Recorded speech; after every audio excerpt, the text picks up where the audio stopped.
자, 언론 어게인 한 주간의 언론의 움직임들을 짚어보겠습니다. 부산 민주언론 시민연합의 김보영 정책위원 함께합니다. 어서 오십시오. 어서 오십시오. 네, 반갑습니다. 자, 오늘 첫 번째 소식은 어떤 소식입니까? 네, 오늘은 그 부산의 이기대와 해운대를 잇는 국내 최장 해상 케이블카 사업에 대한 지역 언론의 보도를 첫 소식으로 준비했습니다. 예, 뭐 말씀하신 해상 케이블카 사업은 2016년에 이제 이미 부산시가 반려한 사업인데 왜 이번 주 지역 언론의 주요 이슈가 된 겁니까? 네, 맞습니다. 그 해상 케이블카 사업은 2016년에 부산시가 그 교통난과 주차 문제, 그리고 환경 훼손의 문제, 그리고 공적 기여가 미미한 사업이라고 판단을 해서 이미 반려한 사업이 맞습니다.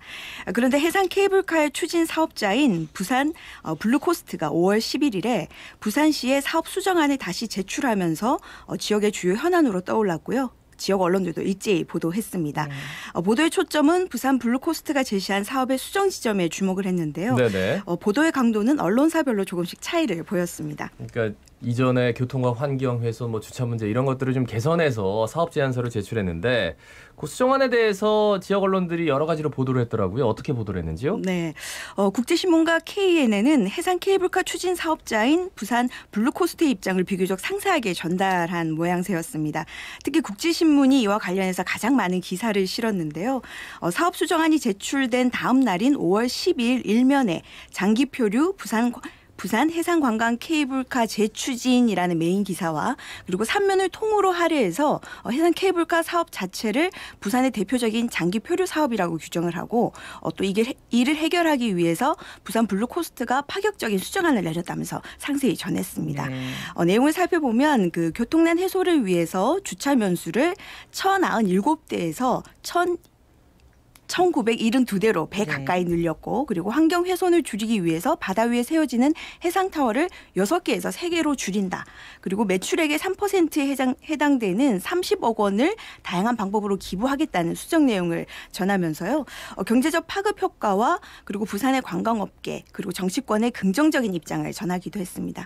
그리고 이 사업에 B&K 부산은행과 그리고 부산관광도시공사나 부산도시공사 등의 공기업의 투자 가능성 그리고 시민 공모주 발행과 같은 다양한 자본 참여의 가능성을 소개하기도 했습니다.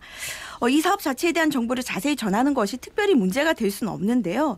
저희가 우려하는 점은 국제신문이 해상 케이블카 문제를 부산의 대표적인 장기 표류 사업으로 규정하면서 마치 빨리 해결해야 될 부산의 수건 사업인 것처럼 전하고 있다는 것입니다. 예, 네. 뭐 장기 표류 사업이다 이렇게 표현한 자체가 빨리 해결해야 된다는 네네. 뜻을 담고 있는 것 같은데 뭐 이 부산의 장기 표류 사업 무슨 내용입니까? 네, 국제신문은 그 부산시 의회와 함께 그 지방자치 부활 30주년 공동 기획으로 부산의 대표적인 장기 표류 사업 12개를 선정해서 시민 1000명에게 의견을 묻는 등 각 사업에 대한 문제점과 해결 방안 등을 소개하고 있는데요. 네. 4월 26일자 국제신문 일면에 장기 표류 사업 100여 개 부산 발전도 공회전이라는 기사를 통해서 시민의 의견은 해상 케이블카 사업의 필요성이 12개 사업 중에 11위를 차지한다고 밝혔습니다. 하지만 5월 3일자 6면에서는요. 부산 장기 표류 사업 특별면에서 해상 케이블카 문제를 두 번째로 소개하면서 공공성, 친환경 제대로 보완된 새 관광명소 기대라는 기사를 통해서 부산 블루코스트가 제시한 긍정적인 측면만을 부각해서 이 사업의 조속한 추진을 조금은 촉구하는 듯한 그런 인상을 주고 있었습니다.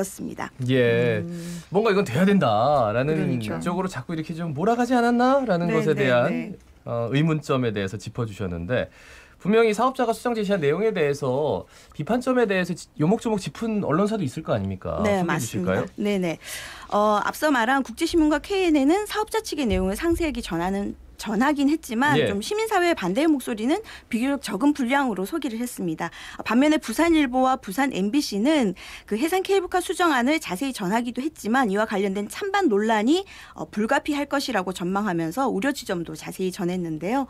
부산일보는 5월 12일 해운대 이기대 해상 케이블카 재추진 이번에는 이라는 기사를 통해서 이기대가 있는 남구에서는 찬성 기류가 강하지만 수용구는 여전히 결세 반대 입장을 고수한다라고 전했습니다. 그리고 기업의 이익을 추구하기 위해서 공공재를 훼손하는 것은 말이 안 된다. 해양경관은 부산이 가진 천혜의 자연 환경의 한 부분으로 케이블카가 이를 훼손해서는 안 된다는 수영국청장의 말을 직접 전하기도 했습니다. 그리고 부산 MBC도 5월 11일 뉴스데스크에서 국내 최장 해상 케이블카 논란 재점화되나라는 리포팅을 통해서 해양경관이라는 공공재가 민간의 수익 사업으로 이어지는 지점에 대한 반대 목소리도 크다는 점을 강조하기도 했습니다. 예, 안 그래도 저도 말하고 싶은 게 이게 무슨 남구하고 수영구 간에 갈등 문제인 것처럼 하는 건 문제가 있지 않나. 부산 시민 전체가 다 누려야 되는 그렇죠. 이 경관인데 네네네. 이걸 왜 이렇게 몰아가는가. 이런 거는 더더욱 이제 좀 주의를 기울여야 되는 사업인 것 같아서요. 우리도 네. 한번 관심을 가지고 지켜보겠습니다. 다음 소식은요. 네. 이번 주 월요일에 문재인 대통령 취임 4주년을 맞아서 특별 연설을 했고 기자들과 질의응답 시간을 가졌는데요. 이에 대한 언론의 여러 평가가 있었던 한 주였습니다. 특별히 지역 균형 발전면에 초점을 맞춰서 대통령의 4년을 평가한 지역 언론이 있어서 소개하고자 합니다. 예, 어떤 내용입니까? 네, 국제신문인데요. 이번 주 월요일 5월 10일자 일면에서 균형 발전 외친 문 4년. 비수도권 비명 더 커졌다. 그리고 3면에 2017년에서 19년 지역 내 총생산 증가율 수도권 6.1%, 불경 2.6%라는 기사를 통해서 대통령 취임 4주년을 맞아서 국가 통계 포털을 직접 분석해서 문재인 정부 4년 동안 지역 발전의 문제를 짚어봤습니다. 정부가 국가 균형 발전을 국정 최우선 과제로 추진한다고는 했지만 코로나 등의 여러 문제가 있었겠죠. 그러니까 여러 이유로 지난 4년간 인구와 실물 경제의 주요 분야에서 수도권 독식 현장이 더욱더 좀 심각해졌다라는 그런 평가를 내렸습니다. 조금 더 구체적인 내용을 살펴보면요. 전체 경제 인구 활동이 2%가 증가할 때 부산은 되려 4.5%가 줄어들었고 이는 비수도권 감소율의 5배에 달하는 수치였습니다. 그리고 이로 인해서 그 지역 내 총생산이나 수출 실적이 많이 하락하는 결과를 가져왔다고 전했는데요. 예. 그리고 5월 11일 사설을 통해서 그 문 대통령 특별 연설에서 지역 이슈가 전혀 언급되지 않았다. 그런 점을 지적하면서 남은 임기 1년 동안 좀 지역 균형 발전을 위한 노력을 해줄 것을 당부하기도 했습니다. 그러니까 소소하게 이제 세세하게 어떤 정책이 이루어져야 된다, 뭘 해야 된다라는 얘기가 있었지만 전체적인 맥락에서 한번 이렇게 살펴보는 것도 굉장히 중요한데 그리고 네네. 실제로 이제 얼마만큼 이 정책이 효용성이 있었는지에 대해서도 한번 평가해본 기사에 대해서 소개해 주셨고 이번에 마지막 소식 전해 주실까요? 네. 산업재해 사고가 여전히 끊이지 않고 있습니다. 특히 건설 현장에서 산재가 높은 비율을 차지하고 있는데요. 좀 부족한 산재 보도 속에서 좀 눈에 띄는 기사를 소개하고자 합니다. 예. 지난주 5월 8일에 그 현대중공업과 현대제철에서도 잇따라 산업재해 사망 사고가 일어났습니다. 그러니까 연인 사망 산재 사고에도 언론 보도는 그러니까 단순하게 사고 기사로 좀 처리하는 좀 그런 경향이 있었습니다. 그러니까 반복되는 산재 사고의 이유를 따져묻거나 점검하는 기사는 보기 어려웠다는 겁니다.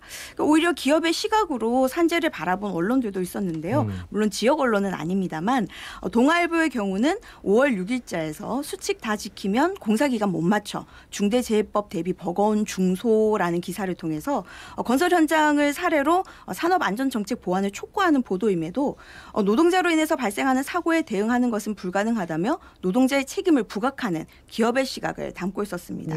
그리고 또 전문 경제 매체인 한국경제는 그 중대재해 처벌법 시행을 앞두고 기업을 대변해줄 로펌을 소개하는 기사를 선보여서 조금 논란이 되기도 했습니다. 법률 서비스의 격을 높였다. 로펌 이제 종합 컨설팅사로라는 기사를 선보였는데요. 그러니까 내년부터 시행되는 중대재해처벌법에 대한 기업들의 우려가 크다면서 기업 경영에 심각한 타격이 불가피한 만큼 기업들의 로펌 의존도도 높아질 수밖에 없다라는 기사를 실으면서 그 기획 지면에 그 중대재해처벌법 기업 자문을 한다는 법무법인 광고가 무려 11채나 실리기도 했습니다. 이게 무슨 광고죠, 기사인가.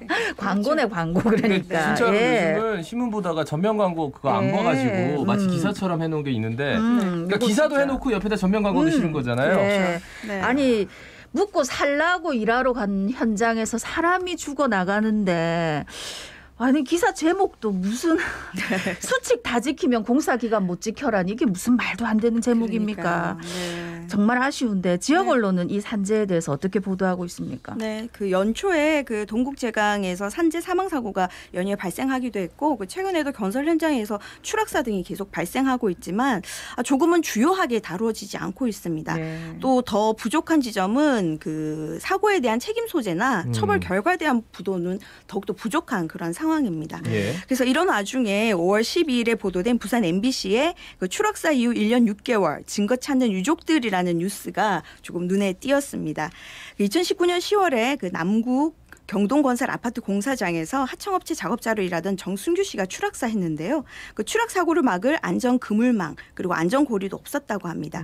하지만 이를 증명할 증거가 없어서 그 사고의 진상 규명은커녕 그 처벌을 받은 사람이 단 한 명도 없어서 그 유족들이 나서서 2년 가까이 진상 규명과 책임자 처벌을 요구하고 있다는 그런 뉴스였는데요. 네. 단순히 산재 사망 사고 소식과 사고 이유를 전하는 것에 그치지 않고 책임자 처벌을 원하는 유족의 목소리를 전달하면서 산재에 있어서는 약자일 수밖에 없는 노동자의 입장을 전했다는 점에서 이번 주 눈에 띄는 보도로 선정을 해봤습니다. 언론은 산업재해에서 약자일 수밖에 없는 노동자의 목소리에 더욱더 귀를 기울여야겠고요. 그리고 노동 환경 개선을 위해서는 조금은 기업의 책임을 묻는 그런 게 도리이지 않나라는 그런 생각을 해봤습니다. 예, 말씀 잘 들었습니다. 고맙습니다. 고맙습니다.